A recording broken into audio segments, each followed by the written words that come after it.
Well, hello and welcome to the Confused Breakfast. Sean's mad. Do you remember the pure joy of a trip to the video rental store as a kid? I do. It's hard to beat the ease of the modern era in streaming platforms where you don't even have to leave your couch. But there was something truly special about heading to Blockbuster on Devil's Night, browsing the aisles, picking out a movie by hand, and heading home to watch.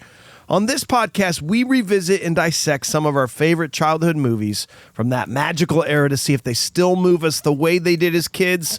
My name is Mike Schulte. Joining me, as always, two dudes who thought they would use the front door, Sean Pryor and AJ Vance. How the heck are you? I'm so excited right now. Why? Well, is it because you're wearing a trench coat? I'm wearing I'm my own me right now. I'm holding space. This is my space to hold. Sean is holding space with his trench coat. Yeah, I've heard a lot of people have been holding space about this. I'm That's holding good. space with my chips. They're gone. Okay. But so now we can go on with it. No, this is going to be interesting. This is special. You know? I used the front door because we don't have a back door here, actually. Yeah. We only have one door to our studio. Yep. Very interesting. Mm-hmm. Yep. Yeah, it's strange. It's against fire code, but it's okay. Well, boys, on today's episode, we discuss a movie that was inspired by the best-selling independent black and white graphic novel of all time that spawned 4 more movies, a television series, and a video game, a true cult classic, and the completion of Sean's trench coat trinity. We're, of course, talking about 1994's The Crow. Fire it up! Fire it up! Ladies Fire and it up! gentlemen, it's time for another Please nostalgic don't. journey to the past with the Confused Breakfast. Sit back, relax, and enjoy wherever you are in the world. Take it away, boys. Well, if you're new to this podcast, you have no clue what the trench coat trinity is. We'll let Sean describe that later. But we are going to be reviewing The Crow scene by scene with a modern eye only. Zero nostalgia, but we like to do the nostalgic part first. We like to get it out of the way. We got to talk about the first time you saw it and all that fun stuff. Let's go to Sean. First time you saw The Crow, what were your thoughts? What was your nostalgic rating? That's a great question, Mike.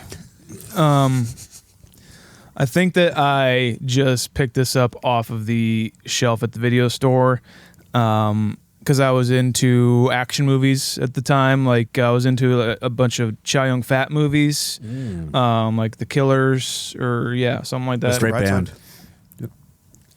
Yep. And like consuming anything that I could. Blade, obviously. The Trenchcoat Trinity is Blade. The Trenchcoat Trinity is The Matrix. The Trenchcoat Trinity is The Crow. Watched this movie and absolutely fell in love with it. Action, cool face paint, cool one-liners, really cool looking dude. My mom was super into Bruce Lee, so I think that's probably my entrance into this was Easy. that it was Brandon Lee. Yeah, man. Love the dark brooding aspect about it. I probably shouldn't have been watching this at the age that I was, but I'm so glad that I did. This is a motherfucking 10, bro. 10 for Sean. First time you saw it, AJ, what were your thoughts? First time I saw this, well, that's a story for 10 minutes from now because I have never seen this movie, guys. Damn. Yep. I wondered about you, AJ. I would have guessed that you had seen it just because you are very good friends with Sean. And that seems like a duty to you as a friend to have watched maybe your best friend's like favorite movie. Yeah. But, Apparently I'm not that good of a friend. well, then I guess I ain't either, Sean, because I have also never seen The Crow. You know what? And I will tell you specifically why. When this movie came out, 94, I was 12. And I remember being very frightened with the idea that someone died while making this movie. Yeah. I specifically remember going, I don't like that. And I think somebody at school told me that you see it happen in the movie. Yeah. And I was like, nah, that's not for me. I don't want to see that. I don't want to be anything near that. And then time just went on, and sometimes those movies that you avoid when you're younger, you just never get to. Yeah. I don't know why. So I'm going to be an NA on this one as well. Now, we do have an executive producer today. We have a brand new executive producer. Oh. His name is NicMad, but we will talk about him in a second. First, we have to give props to our boy, Bud Larson. Bud was with us for at least a year, maybe almost 2 years as our executive producer. He is now going to go on a plaque on our wall. We're down 2 executive producers. Remember, we had David Gould. Yes. And I believe Bud took his position, and now NicMad is going to take Bud. So, Bud, for your years of service, we're eternally grateful for you. Absolutely. Thanks for being here. Thank you. But NicMad was the quickest on it. This is an elusive position. He was so quick. He got the spot, and this is his first review. He says, "Welcome to Detroit, where the streets are riddled with crime. Everything's either always on fire or it's constantly raining, and there is no RoboCop. You know, pure Michigan. This film came highly recommended from my older brother who was big into comics. I remember it being sold as an action film where a guy returns from the dead with a crow sidekick to seek revenge on those who murdered him and his overly attractive significant other." Awesome. It's been at least 15 years since I've seen this film, and while certain performances stood out, I remember feeling a bit underwhelmed. The pace of the movie moved too fast, often relying on cheesy flashbacks to deliver all the exposition, but still, a guy wearing face paint stalking victims throughout a gothic city pulled me through, and I ultimately found it a fun ride nostalgically. So he was a 6.2 back as a kid. That takes us to an 8.1 as a group nostalgically. Pretty decent. That's going to be tied in the 41th spot. 41th with Boondock Saints. Actually, kind of a nice tie-in right there if you think about it. Yeah. All right. So we are going to strip away all that nostalgia, strictly talk about it with a modern day eye. First, we got to do the important details of the movie. That's where Sean comes in. What do you got, dude? Produced by Edward Pressman, Jeff Most, James Janowitz, and Grant Hill. Written by David J. Scow and John Shirley. Based off the comic series by James O'Barr. Cinematography by Dariush Wolski. He also did Dark City, Pirates of the Caribbean, Prometheus, The Martian, Napoleon, and House of Gucci.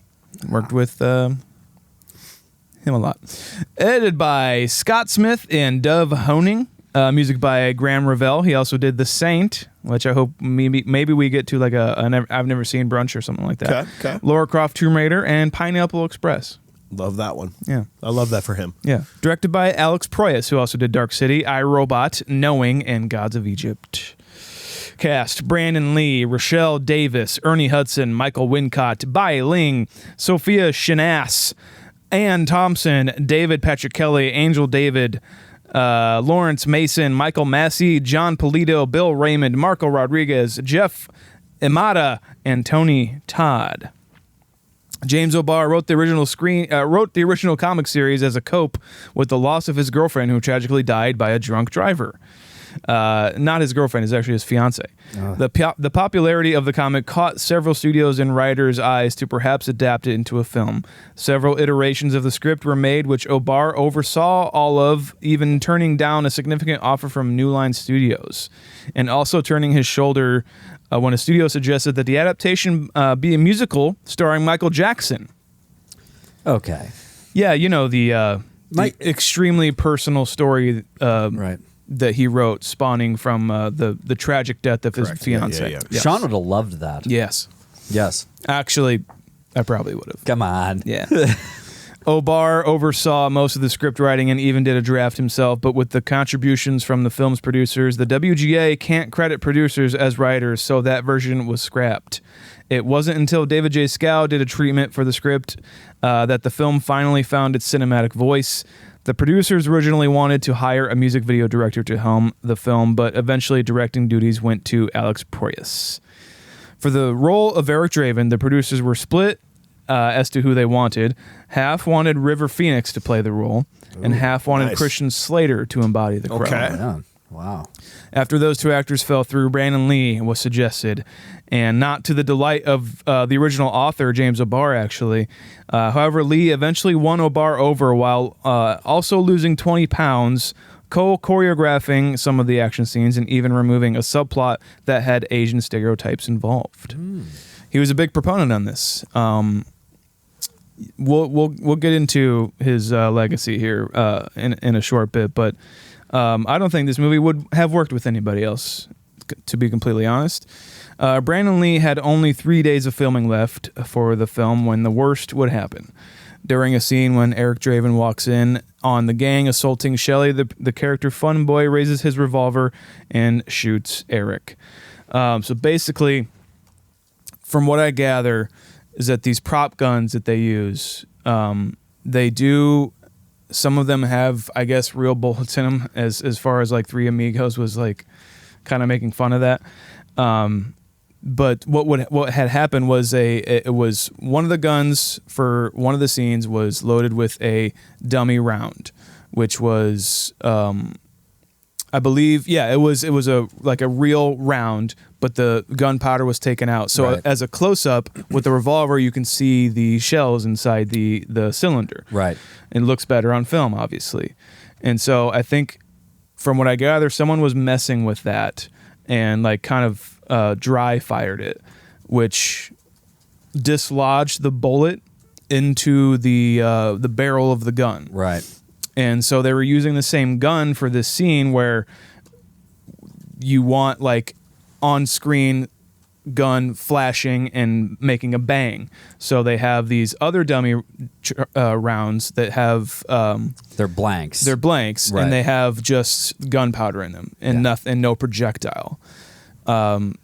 Somebody forgot to look at the gun. I think someone like the props master like took the day off or some shit, and it wasn't properly expected at all. And so, essentially, that bullet that was lodged in there was supposed to be looked at, and someone should have seen that in the barrel. Essentially, when they did this, they pointed it at Brandon Lee, and essentially what would have been just like a boom was the equivalent of just an actual gun firing at Right. Brandon Lee. All those things came together to an equation that meant a pretty much like a 44 round Yes, being fired into him. right into his chest, and he died a few hours later in the hospital, tragically. The crew were reluctant to move on with completing the film, and Paramount Pictures had even backed out of their financial deal. However, Miramax would step in and even grant the film more money to complete the film, requiring some rewrites to be done, some voiceover work, and Lee's stunt person for the film, Chad Stahelski, to finish his scenes. Chad Stahelski was actually Keanu Reeves' stunt double for The Matrix and went on to direct the John Wick movies. Nice.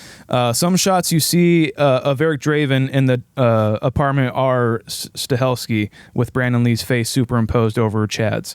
O'Barr would later remark that the tragedy just reminded him of the loss of his fiancée over again and wished he had never even written The Crow. It's so shitty. The Crow was released May 13th, 1994, and on a budget of $23 million, the film made $94 million at the box office, garnered 3 sequels, and from what I hear, an abysmal remake, but most importantly has become a cult classic and influenced so many movies that came after it, and reminds us that Brandon Lee was taken from us way too soon, as many feel, me included, that this was his Joker moment. This was going to send him to superstardom. We are going to talk more about that. Thank you, Sean. Now we got to go on to AJ. We got to learn what the critics and the fans had to say, ratings and reviews on this movie. What do they got? Guys, buildings burn, people die, but this is forever. That's the tomato meter. Gross. Not so much. Put on your face paint. 87% certified fresh. Damn. 87, pretty big. That's only the 67th best movie we've done. Critics are all over the place. That is tied with Donnie Darko, American Beauty, and The Warriors, per the critics. Wow. I like Donnie Darko and the Warriors in that. I do too. Makes a lot of sense. I'm in. Popcorn meter. 90%. IMDb. 7.5. There's a very interesting thing that has happened here. So 7.5 also ties it in the 67th spot of any movie we've done, tied with Beetlejuice and Batman. So that tells me the equivalent, a 7.5 on IMDb is equivalent to 87% on the tomato meter. And just Tim Burton movies. Pretty cool. Okay. Checks out. Yeah. Checks big time out. Tim Burton movies. God, that's a revelation. Whew. Guys, we had Michael Wilmington, the Chicago Tribune, giving it an 88 out of 100. The Crow imbues its comic brutalism with emotion and satire. Too raw and pulpy, it probably shouldn't be regarded as a memorial to Brandon Lee, but as an obsessive rock and roll comic book movie shocker of loony intensity, it stands or flies by itself. Empire, Adam Smith. Style over content, sure, but what style? Not sure. Whoa. Ooh, leave us on a cliffhanger there, Okay. Adam Smith. Hey, oh my God. Newsweek, they talked about it that week. It succeeds in bringing O'Barr's comic book vision to life, but there's little else going on behind the graphic razzle-dazzle and the moody, ominous soundtrack. That was a 50 out of 100. So that was a 1 out of 2 Yes. or a 0.5 out of 1. Correct. So 100 out of. 100 out of 1,000. Thank you. Yeah. Yeah. No, or no, I'm sorry, excuse me. 100 out of 200. 200. Yeah, Yeah. I know. Yeah. Sorry, I was thinking 1 out of 10. Why I'm would you good do at that? math. You guys like Division? Yeah, dude. 60 out of 100. Orlando Sentinel. The bottom line is that The Crow is a somewhat better than average exploitation flick that has received an extra shot of hype from the untimely and dramatic demise of its star performer. Let's talk about some other things, guys. How about 2005 Netscape Navigator? You know that old browser. Yeah. They had this to say about this movie. It's a 1 out of 10. You have to be objective. This is a bad movie. Okay. Okay. You don't have to be, but you can. You're right. You don't have to be. It's, stop giving this movie a high score just because of the circumstances. Does it all of a sudden make this movie great?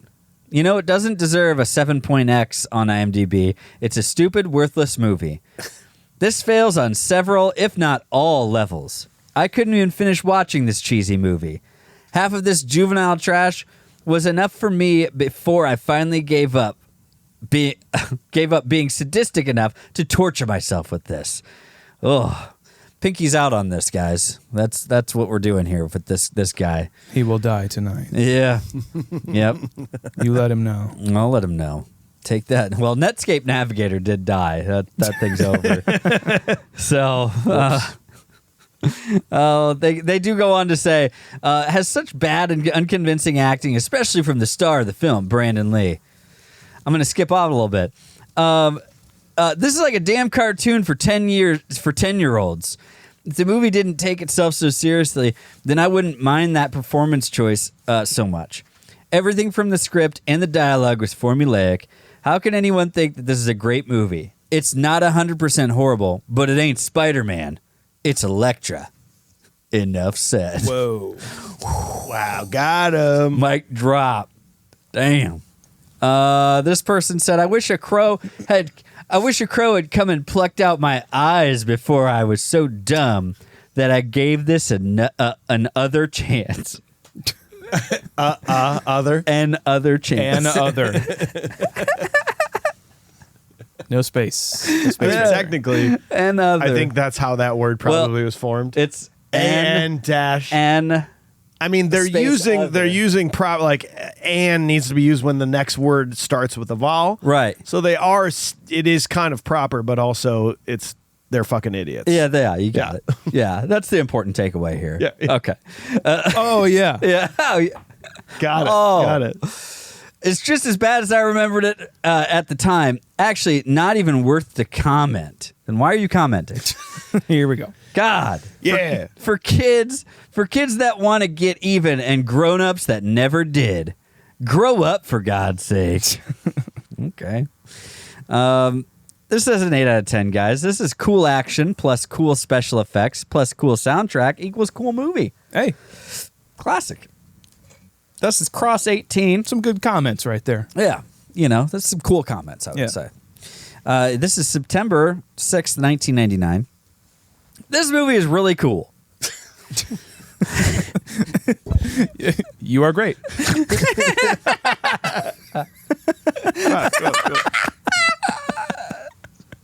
Dear Three Amigos, you are great. This movie is good. That's us. Brandon Lee rocks as Eric Draven. All right. All right. We got off to a good start. Cool. A tormented soul sent back to Earth to revenge the death of him and his beautiful girlfriend.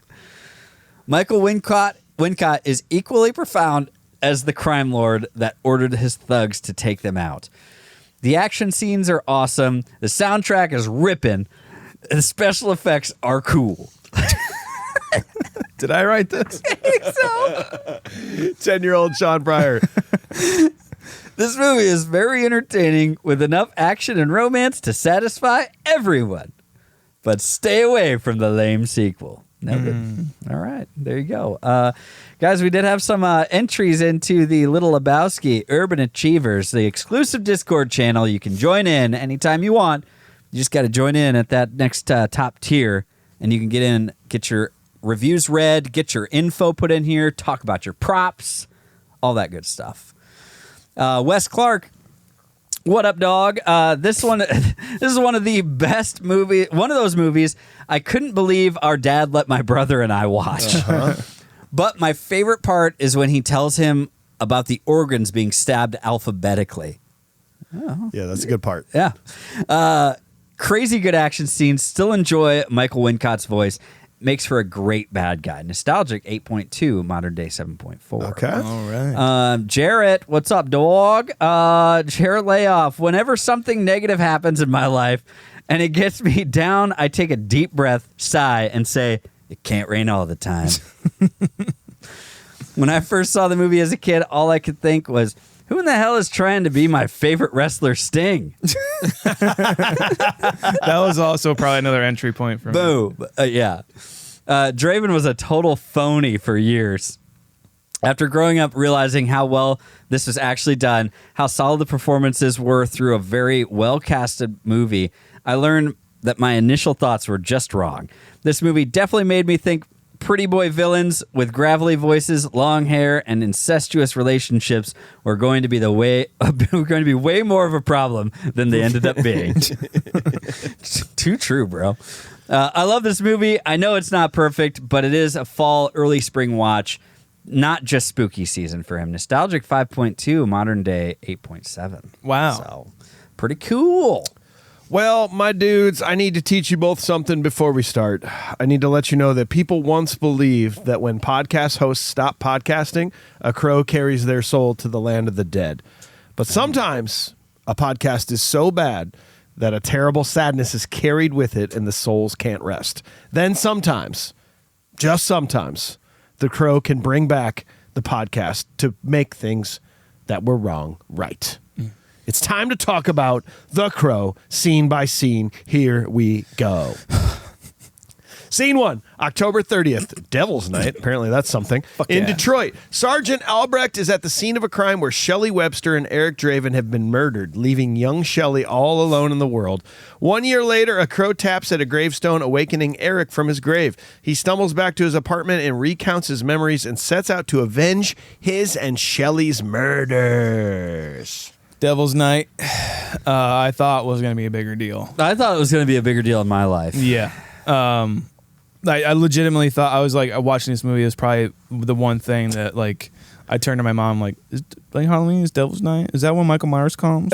No, you got to worry about the real people on Devil's Night. Then tomorrow night, Halloween night, you got to worry about Michael Myers. That's true. You got 2 bad nights in a row you got to worry about It's stuff. just, don't go outside. People look forward to this time of year. It Yeah. just baffles my mind. Yeah, man. Yeah, dude. I do want to say, like, the miniatures, like this, the look of Detroit, I think is very, very well done. It's besides the fire effects, they don't really hold up, but can get past that. But I do really like the fact that they create this world tangibly through miniatures like this. What do you guys think? The introduction of this is really fun. Like, it's shot in a very fun way. Like, and are you saying that that's how this is done? Like, these sets are miniatures, or like, Yeah, like the cityscapes. the cityscapes when he's are kind of flying through the Yeah. city. a yeah, little bit, yeah. It feels like a drawn story. It does. It feels like a comic book. Feels to like me. a comic book. That's the first thing I thought of. Yeah, it feels that way to me, and I really do like it. They said, like, it's kind of the monochromatic, a lot of red against black and gray and everything, and I really do like it. It felt very pre-reminiscent or whatever of Sin City. Yeah. You know, that Yeah. kind of vibe to me. I really enjoy that. Oh, obviously another comic book movie and the same kind of styling, but yeah, I thought it was a lot of fun. Very inspired by Batman. You Totally. you see it all over this, you know, that Tim Burton kind of like gothic. I want that though. I want it to feel that way. I Definitely. don't want it to feel like, oh yeah, that's Detroit. I want it to feel like a weird alternate universe. Yeah, Detroit. because Devil's Night is just like there's no law, like no one's stopping any What of are we this, you know. doing It's like, but you get it because like it does seem like fantasy land almost. Feels like the Purge vibe almost. Like we just expect this. This is just coming. The inner city. Yeah. Night before Halloween, Devil's Night. Got to be careful. Oh, yep, we're just working on it. Well, we're putting the finishing touches on his costume tonight. We're staying inside.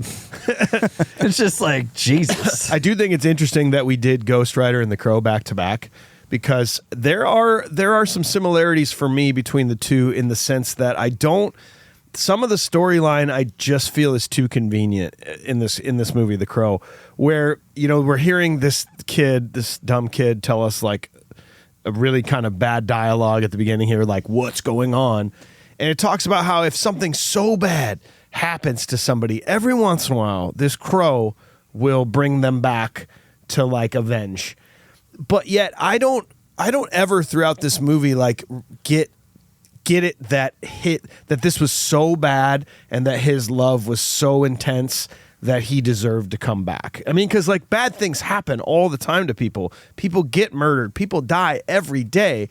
What made it so special for Eric Draven that he was chosen to like come back and avenge this? Where other people died that night too. Why were they not special enough to come back? I think it's his girlfriend is super fucking hot. Yeah. dude. Okay. Yeah. Apparently that's what everyone says. Just beautiful girlfriend. Oh yeah. You got to come back and avenge her. I mean, it's a terrible crime. He dies. Yeah. She is assaulted and then is in agony for 30 hours or whatever before she dies. I get that, but it just never like you just have to trust that. Oh, okay, of course. Like I just almost wanted more backstory of like why they were so special and why he needs to be the one to come back and do it. It seems to me like they were Sarah, and Officer Stelbach? Albrecht. Steinbeck. Albrecht, like they were the only shining lights in this city at this moment. And I think it was a culmination of, it was what it feels like to me, is a culmination of like these people personally, like the Tintin and their crew, like he has a personal thing against them. They did this to Eric and Shelley, you know, and they're what's mostly evil, and they're like, it goes up to Top Notch. What the fuck is Top this? Dollar? Top Dollar. It goes all the way up to there, and so I think like it seems like this was the last moment, the last thing that like the universe was going to allow evil to happen. It just happened to be like, this is a good candidate. Yes. Kind of like Ghost Rider. Johnny Blaze is a great candidate to be the Ghost Rider because he's talented and he has a reason to do it. Like the universe sort of said, this guy will be this will be a good one for the Crow to save. And it's reminiscent of like folklore tales too. Yeah. I really like the idea of a crow, like just a cool ass fucking bird, like just a smart fucking bird, coming back, or like, you know, resurrecting a person who was really, really, really wronged, and being kind of funny, the literal spirit of vengeance. The other thing too, and this is just kind of what I picked up in researching this. I never read these comic books or anything. Neither did I. Be out there, like put that out there right away. So it's speculation in the world that we live in of movies. All right, classic movies. We will always live in the movie version of whatever we're reviewing. Okay, but my thing that I also heard too, and very much in the sense of like Ghost Rider, is the Ghost Rider is like a spirit or like a curse or an entity that takes somebody over. Like he took over Johnny Blaze and then he was able to control it, right? Well, in this, the Crow is the same thing.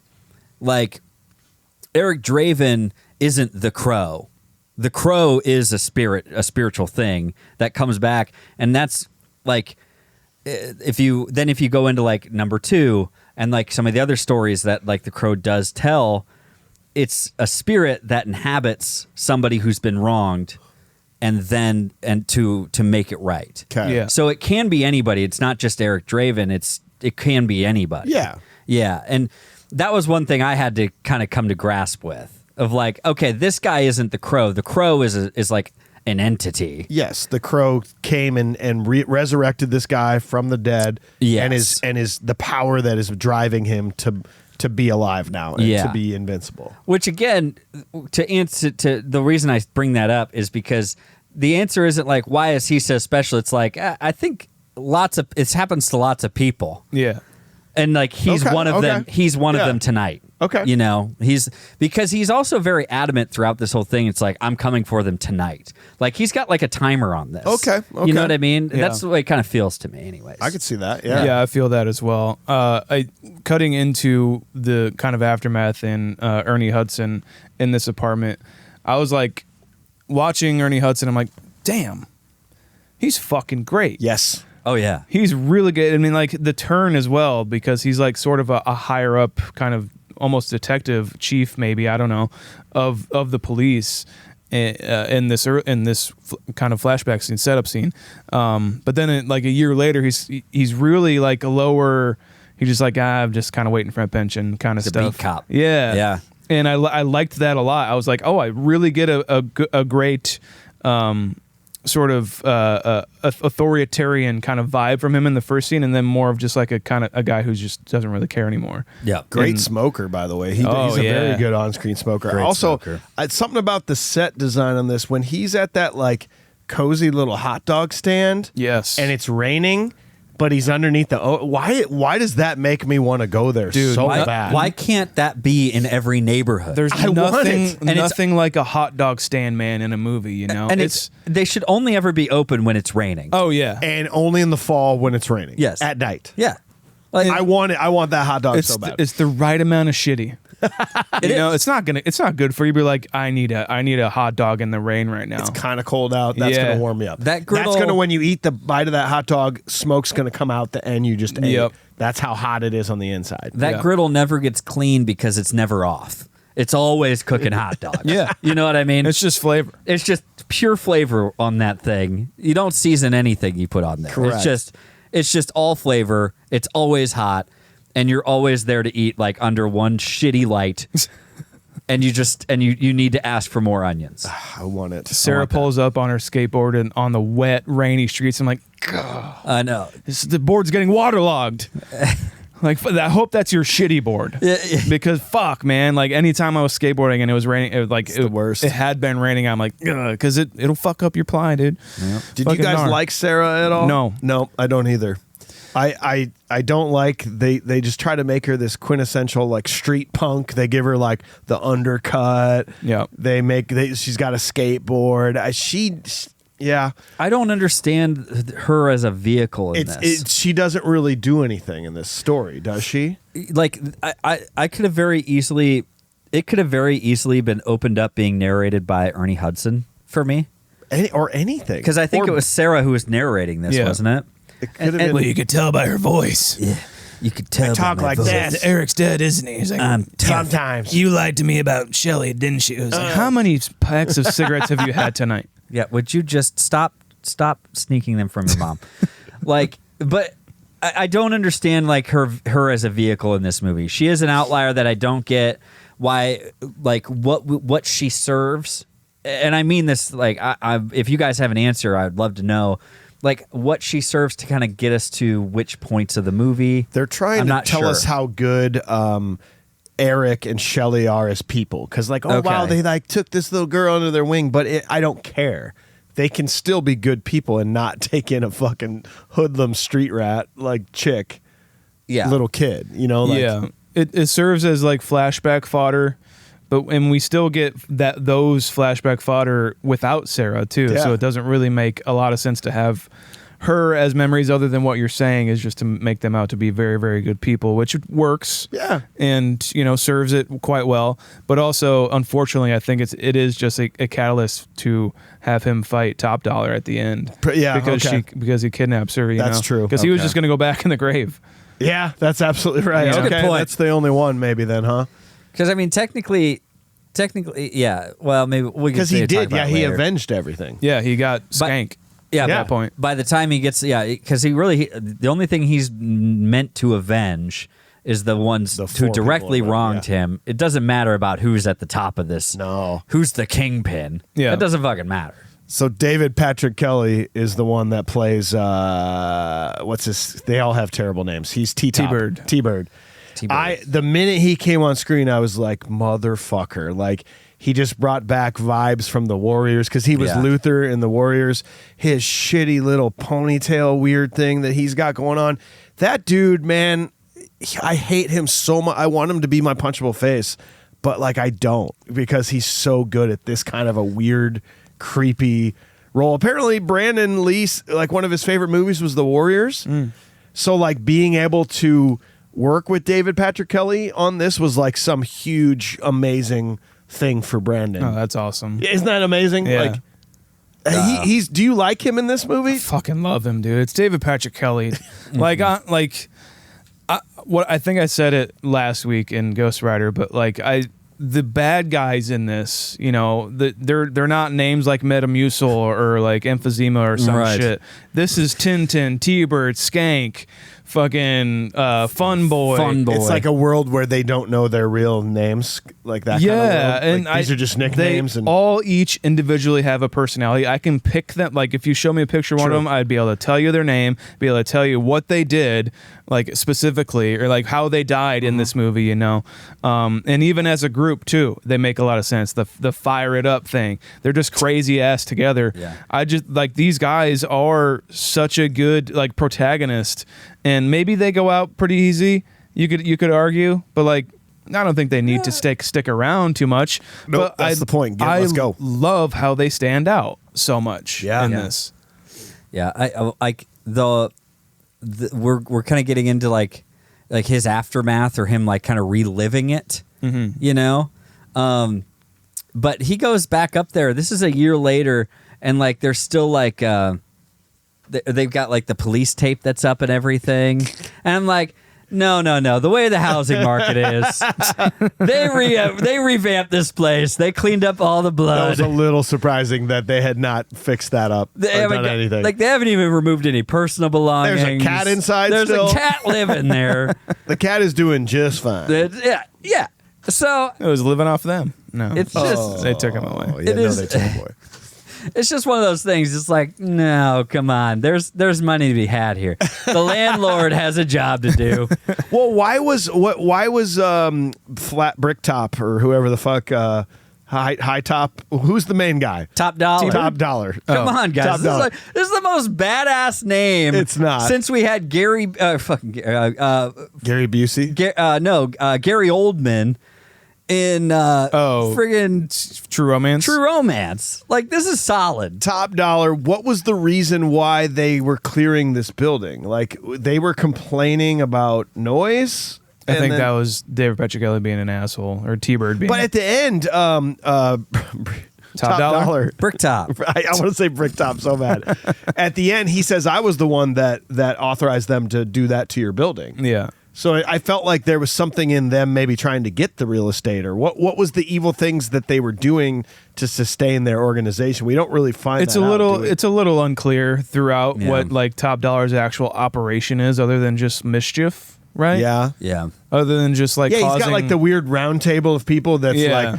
Our mischief has been up 30% this year. They're all like, very good job. Great. Very good job. As you can tell from the charts, we started 4 more fires this year than last year. Yeah. It looks like the fires that we started have been 10% more hotter than this year than last. Wow, that's great. Yes. Oh yeah, the shareholders, they're really going to be impressed.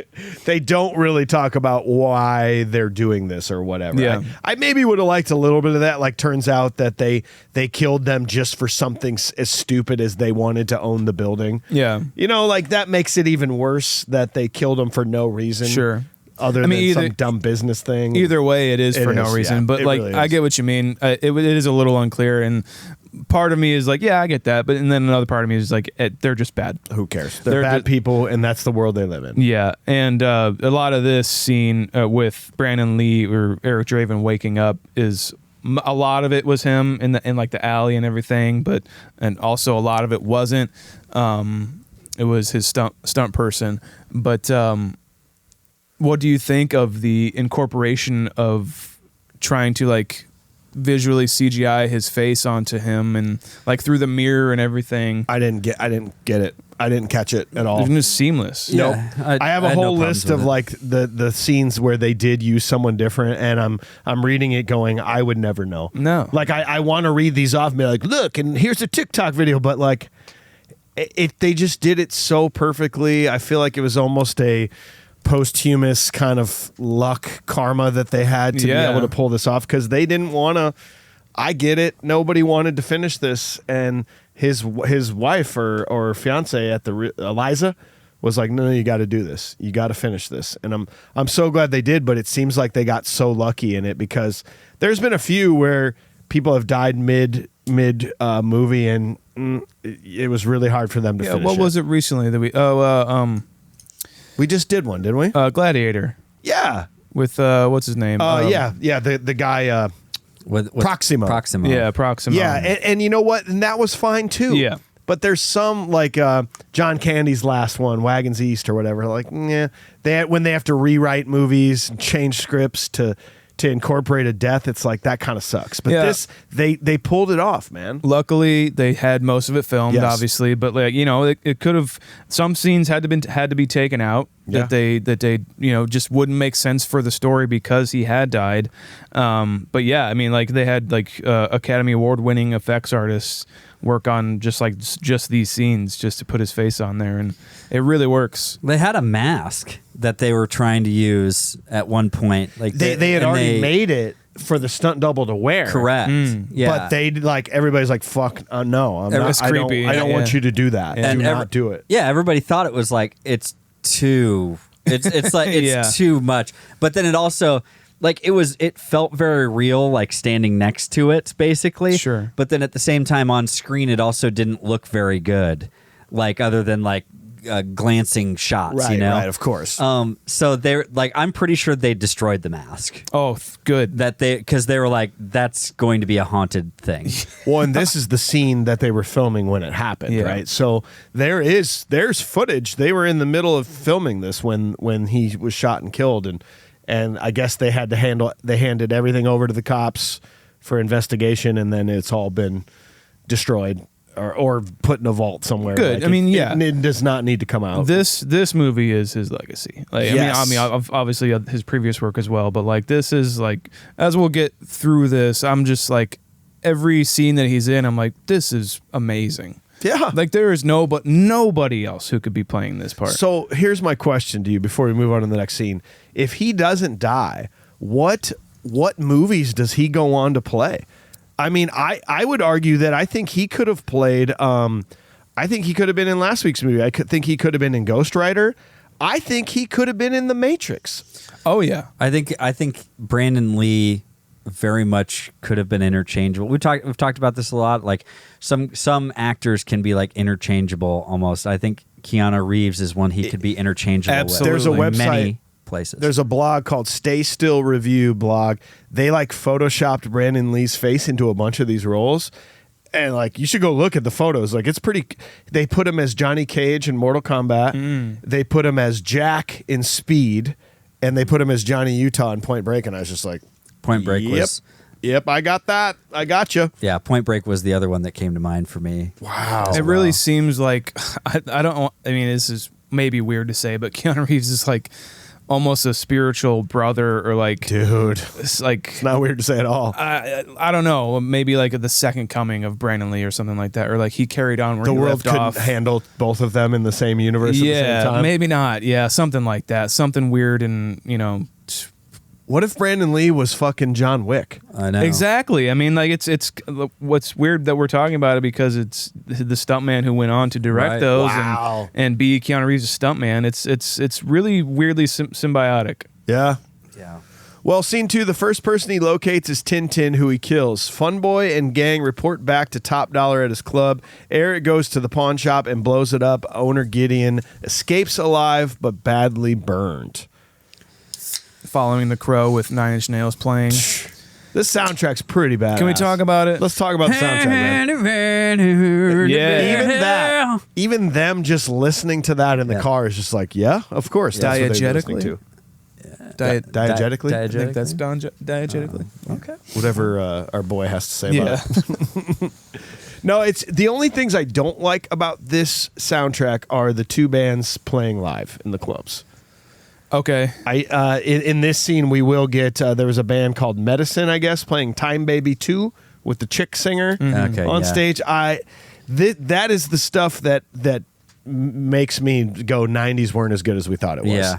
That, and then the one later on in the movie was My Life with the Thrill Kill Cult was the other band on It was stage. like, I was like Strapping Young Lad or like something like that. I'm blown away that Stabbing Westward didn't have any songs in this movie, because like, what the fuck are we doing here? Right? Stabbing Westward and The Cure should have basically been this whole soundtrack. Yeah. Sure. Because that's just how this movie feels to me. You know what I mean? The chick performer in the first scene, that band or whatever, or the first band, I mean, that I didn't really like it, but it charms me in the way Yes. that I want to think that Josh and what's her name from the Blair Witch Project, that was probably one of their favorite It bands. probably was. And like okay. they might have like traveled to Detroit that night to go see them. Okay. So no, I like it that. just makes they me were like- there. yeah. No, I like that. That band is something that dates, like timestamps Yes. this movie very much. Yeah. More so than it really has been up to this point of it. There's nothing that tells me this is the 90s at all. Yeah. Except for the two bands playing in the club. Yeah, 100%. And like, and for me, like these clubs, I'm just like, where are these places? Like, why are these fun places to go to? You know what I mean? It's kind of weird. Maybe it's just me being older now. Did you read what other movie used this same exact location? Probably Mortal Kombat. No. The Foot Clan hideout in TMNT 2 was this exact same Was building. it really? Same building. I thought that for like 8 seconds. No skate ramps, but yeah, I mean, this is 1990. It was a place in North Carolina called the Ideal Cement Factory in Castle Hayne, North Carolina. It was used as the Foot Clan hideout and apparently a bunch of Super Mario Brothers scenes. In TMNT 2 or 1? The first one, the Okay. Foot Clan, like This is what we do. What we The do. best one. Do. Yeah. That blows me away. So basically, In fact, think about when Shredder, when they end the Foot Clan, they all have to go to watch Shredder walk in. Yeah. And there's all the balconies and everything. That's the same place. Fuck yeah. Wow. Yeah. I love Just that. a sick ass fucking man. Imagine being with your buddies. Man, hanging go out. to your buddies, just fucking skateboarding, Yeah. dude. Think like Gambling. Yeah, all the dude. kids at the Foot Club, the Foot Clan Club, whatever. They like, I like to think that like, oh, they just did their thing, and then like none of them really ever left. They just grew up, and then they turned it into course. a venue. We should start a venue, guys. That's a great idea, man. We'll just bring in bands to just like rock out all the time. Yeah, man. dude. Fucking smoke weed and shit. Yeah, Fucking beer. dude. Fuck yeah, Let's dude. get some beer in here. Yeah. So he approaches Tintin in this alley, and we get like really our first like real good look at him. What do you think of the look of the Crow, Eric Draven? It's equal parts like scary, but again, we're talking about an anti-hero here that it is like it's something that should scare me, and it kind of does. This I mentioned it last week that it's like I should be more afraid of Ghost Rider. Yeah. I think I'm the right amount of afraid of the Crow of Eric Draven. Yeah. So I like it. I'm not, because I'm a good guy and I know he's not coming after me, and I like knowing he's out there. Yeah. I'm not afraid of him. Yeah, I mean, like, this look is awesome. Like, I mean, like, this is a trenchcoat trinity because I watched this movie and I would literally paint my face as the Crow. Wear You a were the trench kid coat. that went out on Halloween every year. Not even on Halloween. I just went outside and did stuff. Yeah, when they had to go to Walmart. Yes. Like, he was just like, hang on, I got to get my face paint on. Did anyone ever stop you and be like, "What's up, kid? The Crow," right? People would like drive by and like smile or like honk at me and stuff, and I'd just be like, I'm not doing this for fame. victims, aren't we all? Can't rain all the time. Yeah. Cities It's burn. sunny, it's summertime and beautiful, and Sean's like, can't rain. Seriously, all the time. like I would just go jump on the trampoline and do fucking Matrix tricks while dressed as the Crow. Face paint. What year was Matrix? 99. And this is 94, and then what was the other one? Blade was 98 or something like that? Yeah, 96, 98. Okay, cool. Did you see him in that order? I don't know, to be honest. I think I might have watched The Crow first. Okay. Yeah. Yeah, it's I don't know, man. It's pretty amazing. I love my favorite. I'll be open about it. My favorite part about this movie is Eric Draven, is him being the Crow, his transformation. I think he does a great job of not understanding what's going on. He like, I don't know, like, what am I? Did I die? And then when all the flashbacks come, and then he doesn't quite know that he's supposed to be this Avenger guy, but he slowly learns it.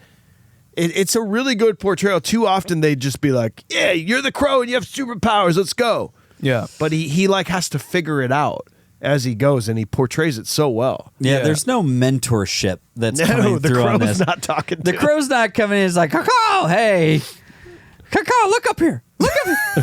Look at me. Look at me. Look at me. Hey. Did you hear that they actually used ravens instead of crows? Fuckers. That's like the weirdest thing I think I've ever heard in the 4 years of doing this, that a movie called The Crow, there's actually no crows in the movie. It's What's all the ravens. difference? Well, do you want to know? Ravens are actually guess. much larger. They're double the weight and almost double the wingspan of a crow. If you look them up, they look pretty similar. They're black birds, but ravens are bigger. They have a larger like stout in their bills, and they're shaggier on the throat feathers. So I think they made it as a conscious choice to be like. Also, I heard ravens are like way friendlier and easier to train, because this raven was like a trained raven that somebody brought, and they made him do the stuff that he was supposed to do. So They simply look better on camera and Yes. act better. Yeah. Okay. but it's also strange that Eric Draven at one point quotes The Raven. the raven. It's like, okay, I get it. So- Yeah, I get it, but I don't get it. But I'll move on, I guess. Mike, are you trying to say that all blackbirds look the same? That's kind of what I'm trying to Come on, say. man. Jesus Christ. dude. Yeah. Wow. The 4 years we've been doing this Yeah. podcast. You know, I never Hey. really pegged you as that kind of guy, but oof. Bluebird can sing, but the crow's got the soul, man. Okay. Hey, yeah, that made sense. Whatever the fuck that is. And William Elliott Whitmore. Check it out. we cut back to Top Dollar and his thing. Myling, played by Myling. His thing, Myling. Yeah. Great ass. But like, he's kind of an interesting character as well, because he seems to be going through like a crisis of faith, as well as like confronting like problems with his dad. You know, like he says, my dad always said, childhood's over with the moment you know you're gonna die. And he gave him a fucking snow globe with it's a cemetery. Yeah, it's like a surgery. It's like, so I'm gonna die. So my childhood's over. Got it. Oh, okay. Oh, so that's what you're trying to say. Got it. Yeah. Not very cryptically either. I do wish we got more of what his thing was, though. Yeah, I honestly think we get maybe for me at least just enough of him. I mean, Wanka Wincon I always want to see more of, obviously, but yeah, I don't know. I think we get just enough. He has so many great moments in the movie, and like I think the best line in the movie, which we'll get to later, but. Yeah, it is a little. I just want to know more, but it's creepy enough to where I just don't understand it, and it feels a little weirdly mystical of what's going on. That's what I mean. It's got a weird mystical. I don't know if it is, but it has a mystical vibe to it. Like, what did they do? Did they just fuck this girl so hard that she died, or did they do something really weird to her? Because both are weird. I was gonna say, what's the difference? I don't know. I don't know how they killed this girl, but I kind of want to know. Well, like, honestly, like what the thing of it is behind it, I guess, and then they cut out her eye and move on. Yeah, we do fucked up shit like this all the time. It's kind of our thing. Yeah, well, my name's Top Dollar. Yeah, I just like my name's Top Dollar. I just get to the point where I do need some explanation. I kind of want bit. I want some explanation, but at the same time, there's a pretty good pace to this movie that they don't linger on things for too long. Yeah, like I want them to tell me that Mai Ling is there because she has some like powers. Yeah, they sort of imply that she sort of has some powers, but like Asian trope. Wow, she knows ancient Eastern medicine. Did you hear the coolest story I heard about this movie? That's Mai Ling, right? Mm-hmm. Mai Ling, Brandon Lee was like a big fan of hers, and he at one point kind of told her, he's like, I'm half Asian, as just like a friend, like friend to friend, like I Biling, sorry, Biling, okay, yeah, and she like didn't know, she just kind of was like, oh cool, his name's Brandon Lee, and Brandon thought maybe she would know who his dad was, but she never said anything, and he's like, oh okay, well fuck, I guess she doesn't know my dad. Turns out, though, she knew Bruce Lee by his, like, Asian name. Oh, okay. Like, you know, I don't know what, I don't have it in front of me. So she didn't find that out until later that, oh, my God, that's this guy's son. And I just didn't know because he said, my dad's Bruce Lee. And she's like, oh, okay, whatever. I don't know who Bruce Lee is, you know, but she like was huge for her. If she would have known that, it would have been a big deal. Oh, wow. I don't know, just kind of a weird little behind the scenes thing. Yeah, I wish that would have happened. I know.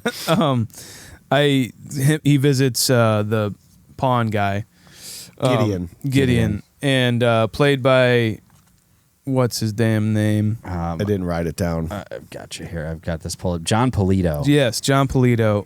Kind of steals all the scenes that he's in. He's to be pretty honest, good. Big Lebowski. Yep. as the fucking, what's he call himself? I'm a dick or whatever. Yeah, exactly. Yeah, dude, he looks like a guy who should always be, like, his name in every movie he ever plays, his name is just Hoagie McGrinder, because he just looks like he eats a lot of sandwiches. I think he's clearly by one sitting on this thing. And you're just like, that is who you are. You're just a guy who eats sandwiches. I can smell it on you, and like, and it's kind of this like, we couldn't get Danny DeVito, so get this guy. Yes, that's kind of how I feel about it, and it's not in a bad way. No. It's just like, God, I know exactly what I'm going to get when I see you come onto screen. that's a great way to put it. You know, yeah. I know what I'm going to get. He's Shit on me. Shit on me. and then the tropey back and forth of him being like, "No, you're gonna pay for that, door. You owe me big time. No, don't kill me. No, I'm actually a pussy. And I don't actually have any balls." It's like the penguin. It's like Colin Farrell's penguin. Yeah, and he's just like, "Hey, ma." That's actually a really good comparison. This is exactly who it is. He got off the phone like with his mom. This is like Penguin 2 on the minutes way ago. up. Yeah, on the way it's up. just like, "Hey, ma, you kid. Hey, what are you gonna do, huh? You gonna go out and you're gonna try to kill those guys? You got a lot of gall, kid. You got a lot of not gall. safe out there, Ma. It's Devil's Night. It's Devil's Night, Ma. Ma, stay inside. Don't go out to get milk. now I want to see. You're evolving into Independence Day, guy. Yeah, you're right. Yeah. You're starting to go into Ma, or Firestein or whatever. Yeah. Ma, Yes, Ma, Independence stay Day. inside. I want to see the universe that Joe Polito does play the Penguin. Oh yeah. Okay. in Batman Returns. There is a universe out there where that is happening. Good. So. I'm glad. But like this more badass stuff from Brandon Lee, like even the squib when he does shoot him looks fucking awesome. And I like every time.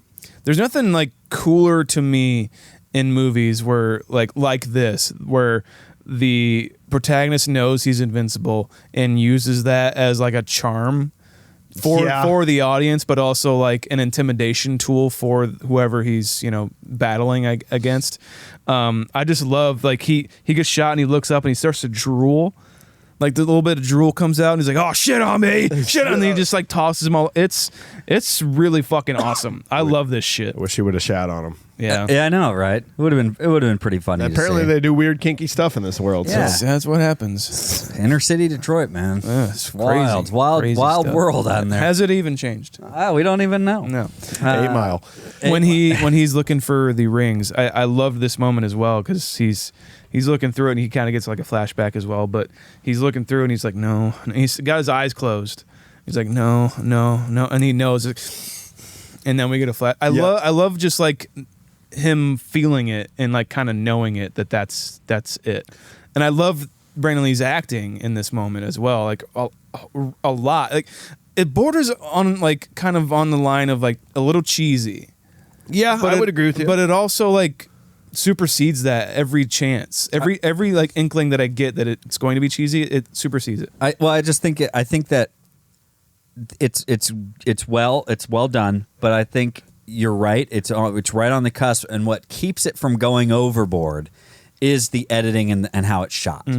Because the editing and him and his like these like intense moments that he has when he has the flashbacks cut in and out enough to distract you from the potential of overacting. Yeah. You know what I mean? Okay. And it kind of takes you out enough so you don't get overwhelmed by it, or that it doesn't linger. And I think it's done really well.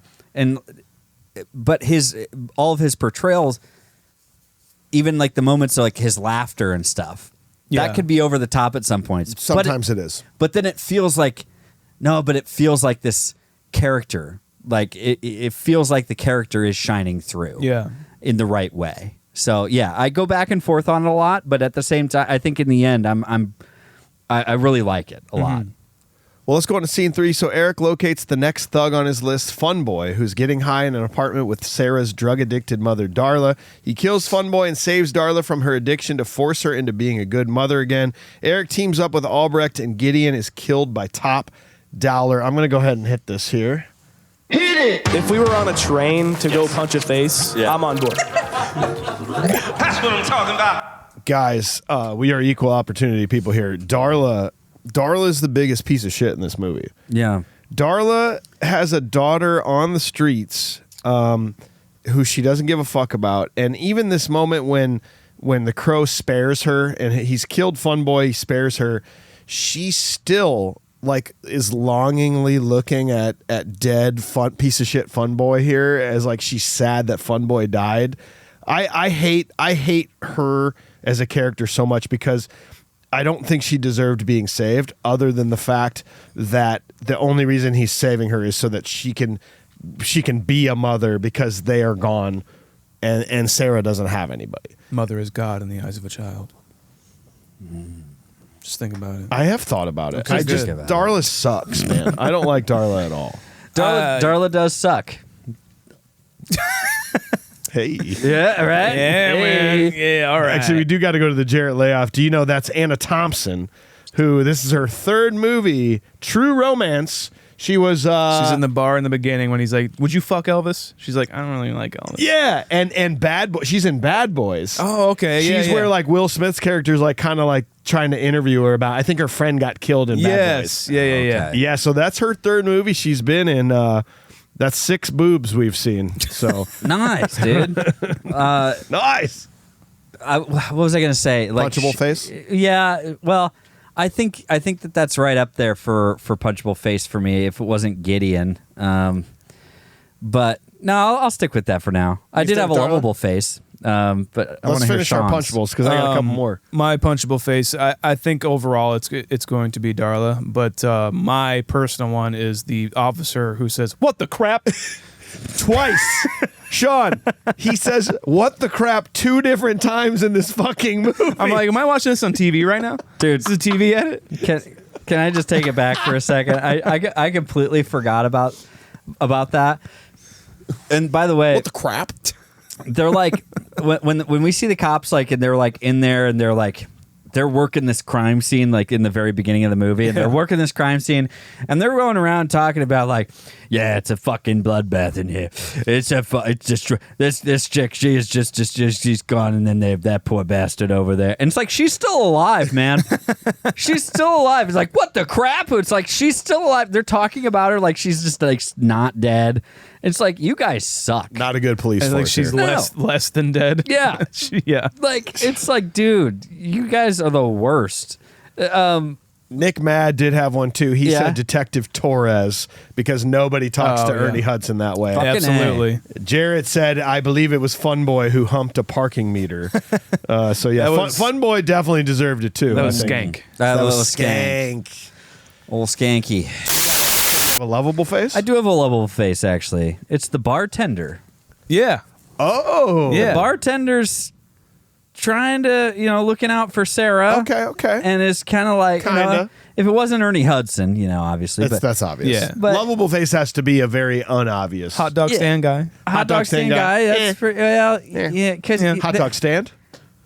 that's lovable. As an Yeah. object. Yeah.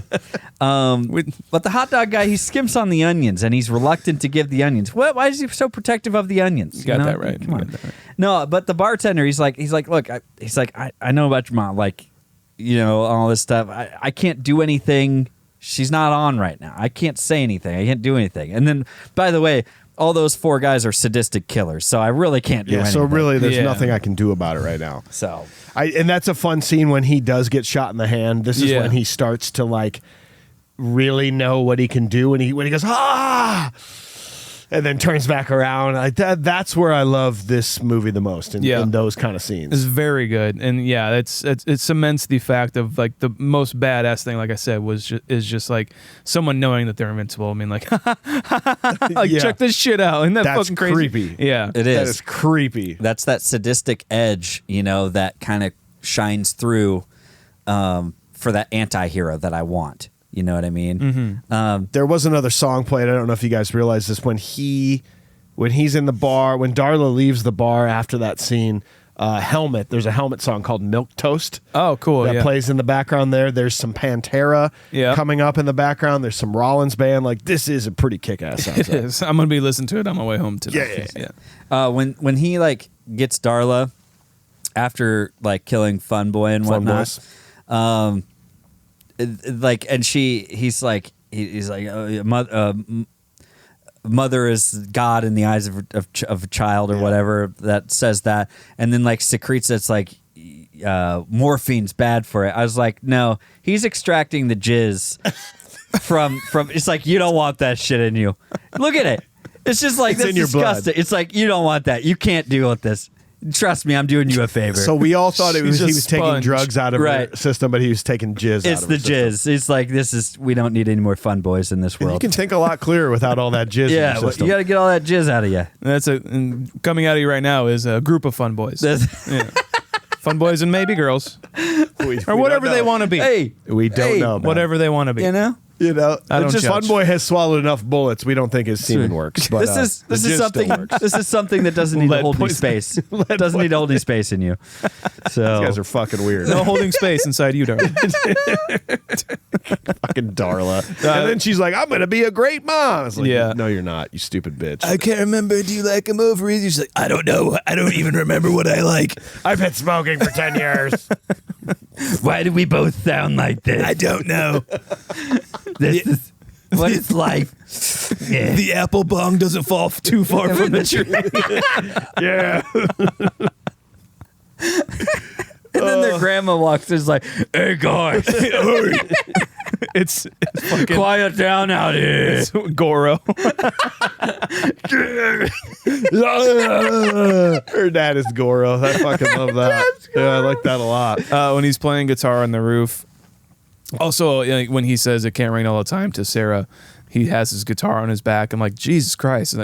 I guess it can't rain all the time, but get a fucking case, man. You were at Yeah. the pawn shop. Yeah, dude. I want this scene to happen really bad. It's just like he's playing guitar and it's like, Oh, it's okay. It's fine. But an okay riff. Like someone's just like, will you shut the fuck up? I got to work in the morning and it's fucking raining outside. And he's like, can't rain all the time. What the fuck did you just say to me? The fuck did you just say? Well, no, shut the I'm going to break that guitar over your goddamn head. I want this scene. I'm watching Hey, this asshole, quit filming a cologne commercial and shut up. Shut up. What are you fucking Johnny Depp up there or what? I am watching this though, and at this point, I'm like, yeah, I know why Sean likes this movie.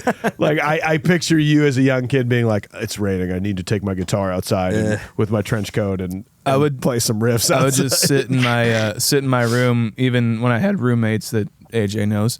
I would sit in my room and just like turn up my amp and let the feedback just happen. Yeah, just because I'm trying to find the riff, man. Know what I'm saying? Yeah, just trying to find it, bro. Trying to find it through the distortion, through the feedback. I'm trying to get feedback from the universe. I'm trying to feedback the universe. You know what I'm saying? Yeah. Trying to find the brown note, man. Yeah. Yeah, dude. Did you guys read much about the curse of Bruce Lee and the Bruce Lee family? A long time ago, but It's kind of fucked up, and this is really why I'm just so kind of drawn to this movie. Is this kind of weird stuff? Like they're saying, according to family legend, the Lees were being hunted by a demon who wished to eliminate all the male. Dragon movie is about. Is that what it's about? Yeah. And that's why he wanted to make that movie, right? Yes. This demon's trying to eliminate all the male offspring of their family. And Bruce had a brother that died before he was born, was like a catalyst for them to maybe think something was going on. Bruce died at 32, Brandon at 28.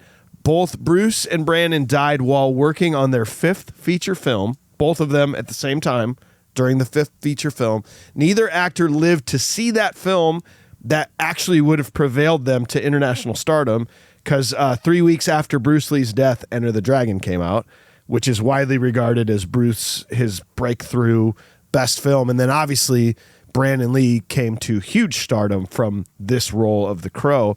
Both of their deaths were clouded in controversy. Bruce's death was officially stated as a cerebral edema caused by a reaction to a painkiller he'd taken. But there was speculation that it was due to somebody said he suffered a dim muck. Like a death stroke that he couldn't recover from. Like there was kind of some witchcraft stuff going on. And obviously Brandon being accidentally killed by a total fluke, complete mess of an accident. There's some weirdness to that Bruce Lee family curse thing that is hard to look away from a little bit. Yeah. It's really weird. Isn't it Game of Death Bruce Lee was coming off of? He died on? This said Enter the Dragon was when the film that he released that he didn't see come out. Okay. But I could be wrong. Yeah, I'm not sure. Yeah, it's weird. I mean, I think it's called just Dragon, but it's a movie about the story of Bruce Lee. Okay. It's played by someone else, obviously, but that's what that movie's about. It's like he dreams that there's samurai warriors coming after him. It's actually not too bad of a movie. I think Elizabeth Shue's in it as well. Well, that's always good. Yeah. And obviously there were so many problems on the set of The Crow. Like, did you hear about all that? Like a carpenter suffered serious burns during the first day of filming. A worker got a screwdriver embedded into his hand. An equipment truck burst into flames. A stuntman broke ribs falling through a roof. A rigger drove like a rigging truck into a power line and was like horribly electrocuted. Some sculptor went berserk and drove his car through the props room. A hurricane destroyed several of the sets. Jesus. Like, I don't, obviously with the worst accident happening to Brandon, but that's just like, that's kind of fucked up that all that shit's happening to your film. Call it what you will, man. This is why you need unions in this place. All right, because, right? You gotta have proper working conditions. You gotta have somebody just check the weather. I don't know, if a fucking hurricane. These are all preventable things. All right, there's a perfectly good explanation for all of this, guys. Okay, I'm sure there is, and we just don't know it. That's it. Because you just don't want to talk about it, huh? Yeah. Yeah. A Final Destination movie waiting to happen. Dude. Inspiration for it. Yeah. That's what a lot of people say. Oh, yeah. You want to do scene 4? I want to talk about Ernie Hudson and Brandon Lee in this scene. This is a great real quick. scene. I think they're great together, and I think again, like the kind of whimsical nature of Eric Draven in this, when he just goes and grabs the beer for him, and he's like, "What are you, some kind of ghost?" And he's like, "Boo," pops it open for him. Yeah. I like their chemistry a lot, and he comes to him to like find out exactly what happened to them, because I guess he doesn't remember, but. I just like their chemistry a lot. Yeah. Well, like I think that them in the apartment is it's a very telling thing too. It's a great way to get like a little bit more back and forth, or a little bit of background on Ernie Hudson's character, on Albrecht. Yeah. Like I enjoy this. I think their dialogue is interesting. I think it serves it very well. That's all I can really say. Like I'm not saying it's like top tier back and forth, but I will say it's like, it's good dialogue and it's well acted. Yeah. And it makes me care more about each of them. Definitely. So, yeah. One more thing. Yeah, Sorry. no, you're good. When he's like, I need you to tell me what happened to us. Like, what happened to us? He's like, you fell out of a window and she was beaten and raped and suffered quite a lot. What? Like, You asked me what? like a lot. Like God, why are you telling me this? Like way too much. Like, like she suffered. Oh, she asked suffered. me. What do you want me to say? Ernie Hudson's so good in that role. He's very good. Hey, man, you asked. Like, that's like literally what he says. He's just like, I don't know what you want me to say. Like, I'm going to be real with you. Which, again, it is one of those things that he does ask the right questions. It's like, yeah, you guys didn't do anything about it. It's like, he gives a pretty nice, short, sweet explanation for kind of what happened to him, too. Yeah. See how we don't need, like, an origin story of, like, 20 minutes to be like, it's like, well, what happened? What the heck? And then they could be like, look, man, I tried. Flashback. Yeah, of And course. it's like him at the precinct. It's like, this isn't adding up. Something's got to be done. It's like, you're asking the wrong questions, Albrecht, about the wrong people. And it's just like, okay, but yeah, it's like, but this is a double murder, rape. Like, oh, this is terrible. It's like, you're asking too many questions again. And he gets beaten down. He gets taken down. 20 minutes that it could have been. But he's just like, no, I was asking the wrong questions about the wrong people. And I got taken from my position to a beat cop. And if I want to keep my job, then I got to keep my mouth shut. They just skipped an entire season if this was a Netflix show. Correct. Oh my God. They did, man. And we didn't need it. It's why I like that's again. It's why I really appreciate this and why it's such a great kind of back and forth of feeling like from of Ghost Rider to this. Yeah, they're very similar stories. I totally agree. Yeah, you're right, and it's weird that one is doing it so much better than the other. Yeah, it is. I mean, whatever you think about it, yeah. Yeah. Scene 4, Eric then goes after T-Bird and kills him using his car and an explosive device. At the gang hideout, Top Dollar is talking to his men when Eric crashes the meeting looking for Skank. He easily kills everyone except for Top Dollar and Micah.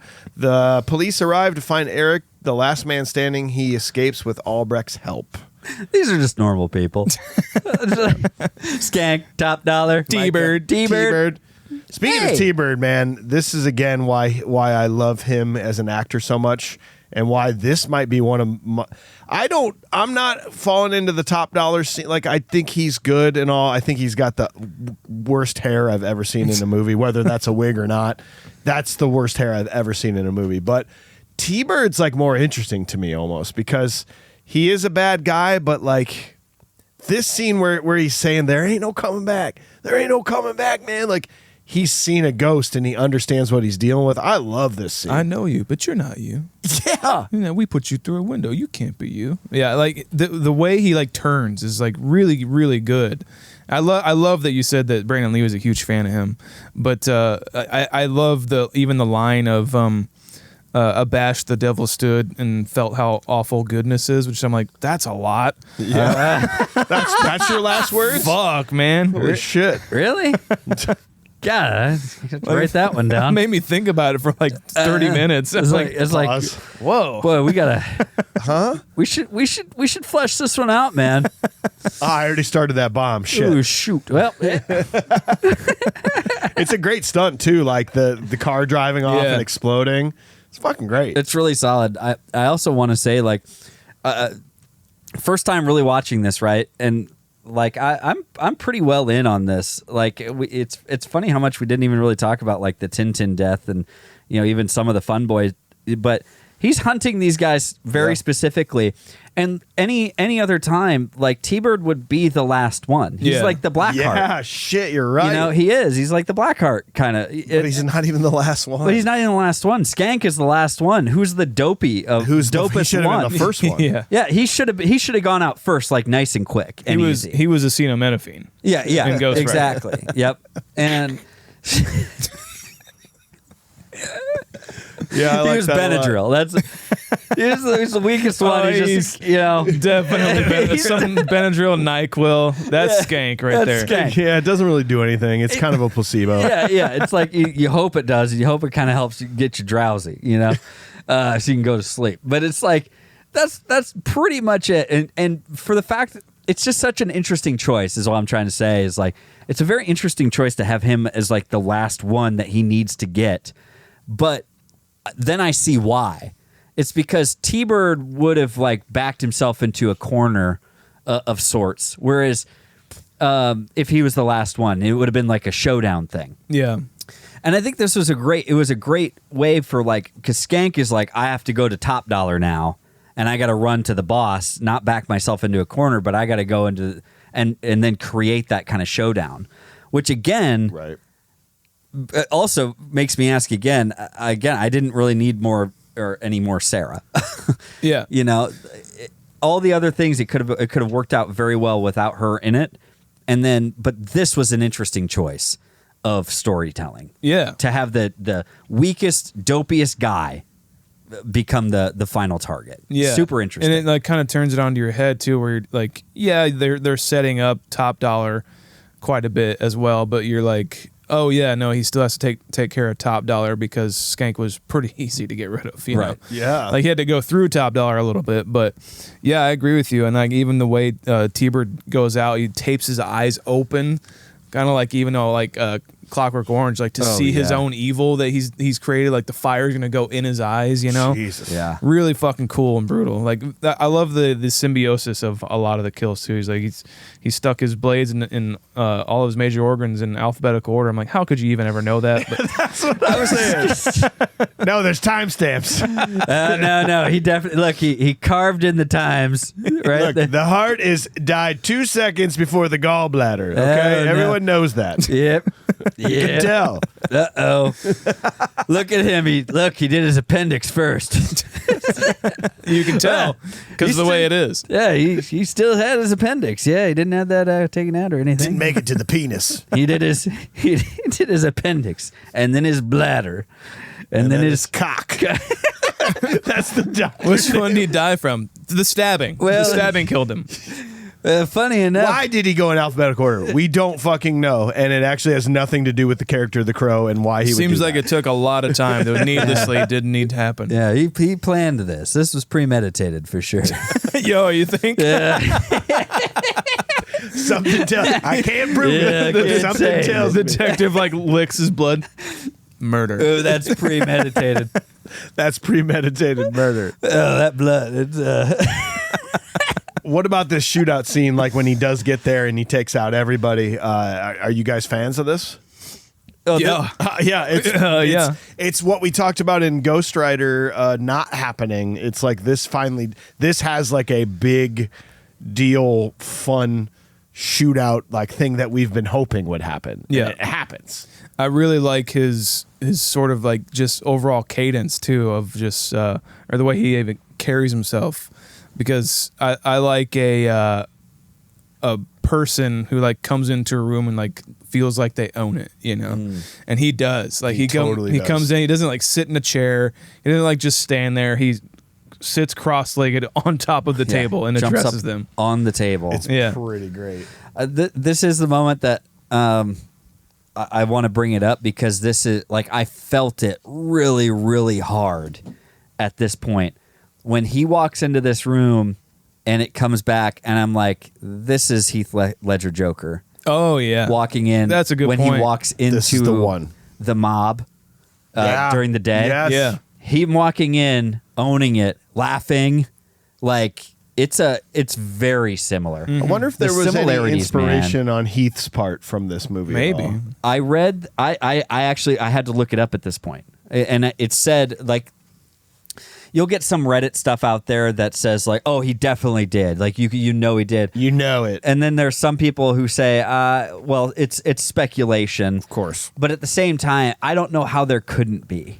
I really don't. Like there are aspects of the Crow, of Brandon Lee's Crow that are so crazy reminiscent to Heath Ledger's Joker. Yeah. And these are the kinds of scenes I'm talking about. Yeah. Yeah, I mean, like, yeah, we when Joker walks in, I thought my jokes were bad. Yeah. You know, yeah.